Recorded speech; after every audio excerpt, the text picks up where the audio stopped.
So let me put two Malaysian numbers next to each other because I never seen anyone do this in public, and once you see it, you cannot unsee it. Number one, between 2023 and March this year, public universities in Malaysia enrolled 556,000 students into diploma and degree programs. And guess what? Of that, 326,000 went into STEM, and that is 58.6%, almost 6 in 10, science, tech, engineering, maths. The safe lane, right? The productive ones. The lane that your parents pointed for you to go since you were 12. Number two, as of the third quarter of last year, 1.96 million Malaysians holding a degree or diploma were working in low-skilled or semi-skilled jobs. That is about 35.5% of everyone employed with a tertiary qualification. The year before, it was 2.06 million, around 36%, and the trend is going up, not down. So roughly 1 in 3 graduates in this country is doing jobs that do not really need the paper that they spend 3 years or 4 years and spending a lot of money and time to get. This is not an unemployment story. That is the part that people get wrong. Malaysia's unemployment rate set at 2.9% for 5 straight months and only nudged up to 3% in April. Lowest in more than a decade. Almost everyone has a job. They just don't have the job that they were trained for.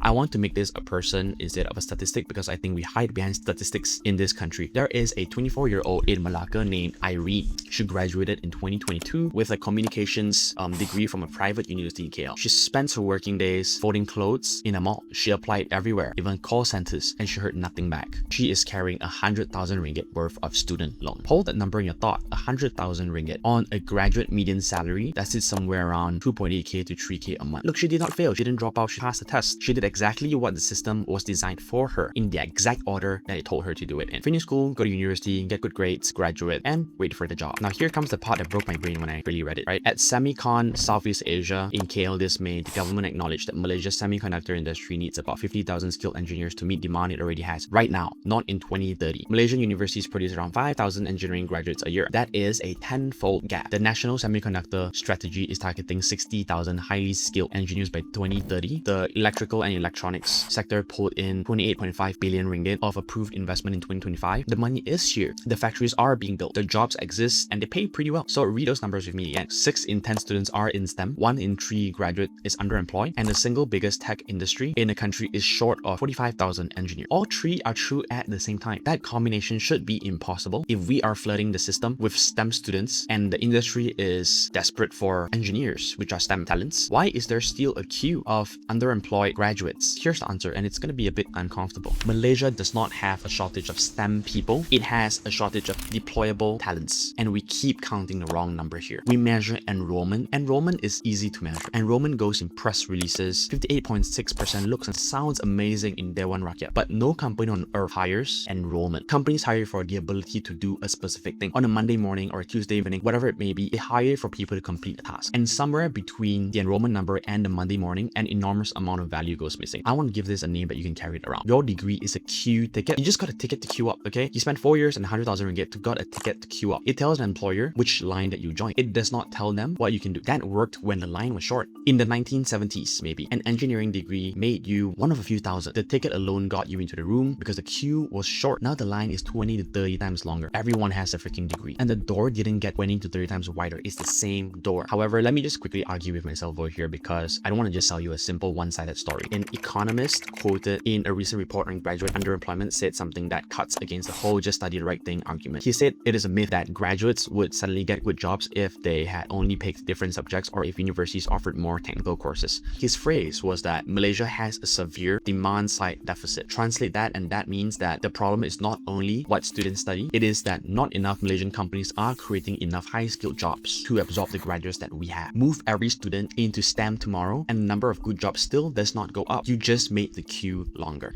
And the labor market kind of backs him up. Between 1st of January and 12th June this year, 42,807 Malaysians lost their jobs. According to Perkeso, retrenchments in the first quarter alone hit 24,000, a 47% jump from the year before. Kuala Lumpur lost 12,800 workers. Selangor lost 12,360 workers. Manufacturing was hit. At the same time, there were around 107,000 job vacancies in March. Companies are firing and hiring in the same quarter. That is not a healthy market or a dying one. This is a market that is swapping one kind of worker for another in real time and not telling anybody. So let me get to the useful part. Because I run a business, I hire people, and complaining is not a strategy.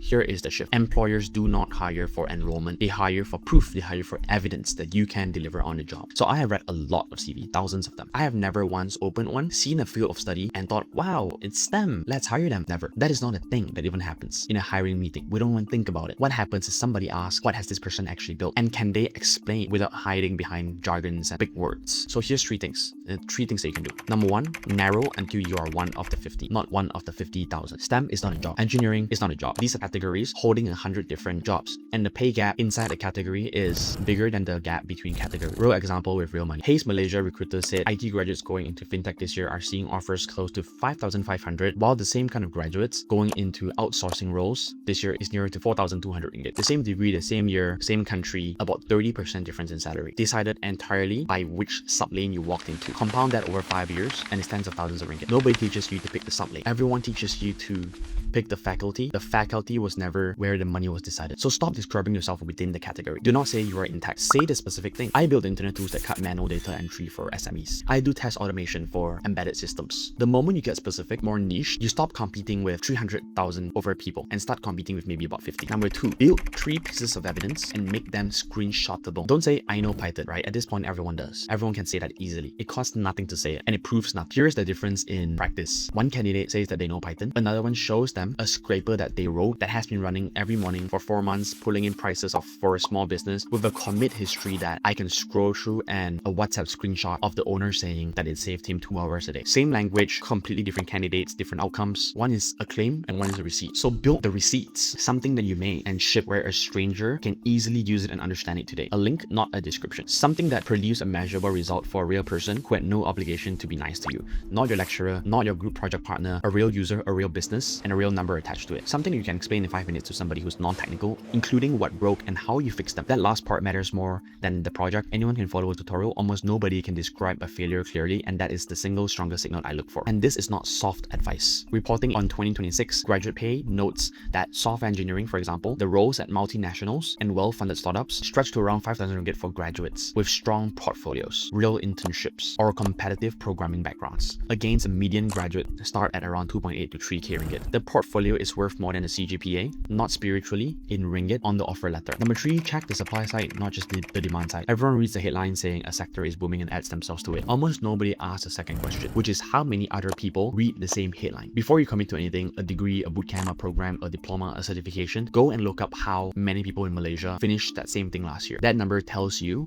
what your paper is worth in the market on the day that you hold it. It is public. It takes 10 minutes. Almost nobody does it. It is the single highest leverage, 10 minutes in this whole decision. And here's where the semiconductor number becomes your friend instead of a depressing statistic. A 10-fold shortage means the pay and the leverage in that lane are structurally strong for years, because a shortage that big cannot be solved so quickly by any form of policy. That is a real, identifiable, checkable opportunity. It is just not the opportunity that anybody markets to you, because becoming an IC design engineer does not fit on a billboard as nicely as study STEM. Now, the uncomfortable part that I'm not going to skip is that the demand side deficit is real. Individual efforts does not fix the national shortage of good jobs. If 2 million graduates build portfolios tomorrow, there would still not be enough highly skilled work in this country to hold all of them. That is a policy failure and an industry failure. Telling young Malaysians to just work harder while the system underbuilds demand is dishonest, and I'm not going to be doing it. Now, I'll tell you the truth about queues. You cannot make the queue shorter by yourself. You can only decide whether to keep standing in it. Malaysia spent 20 years telling a generation that the safe choice was the crowded one, then acted surprised when the crowd showed up. 6 in 10 students in one lane, 1 in 3 graduates underemployed, an industry short of 55,000 engineers that it cannot find. We keep discussing all these 3 statistics in separate rooms, on separate slides, on separate days by different people. They are the same problem. They are correlated. You gotta solve them together. We built a system that's very good at selling enrollments, but not very good at building people can actually produce stuff. Your degree is a ticket. It was never a job. Don't think about it that way. It has never been a job for almost a decade now, and nobody got the memo, the updated memo. The graduates who are fine right now are not the ones who pick the smartest field. They are the ones who can show you something that they can do, something that they made. They can point at a stranger that has used it or that has worked with them and tell you exactly what broke along the way. Save this and go build that first proof that you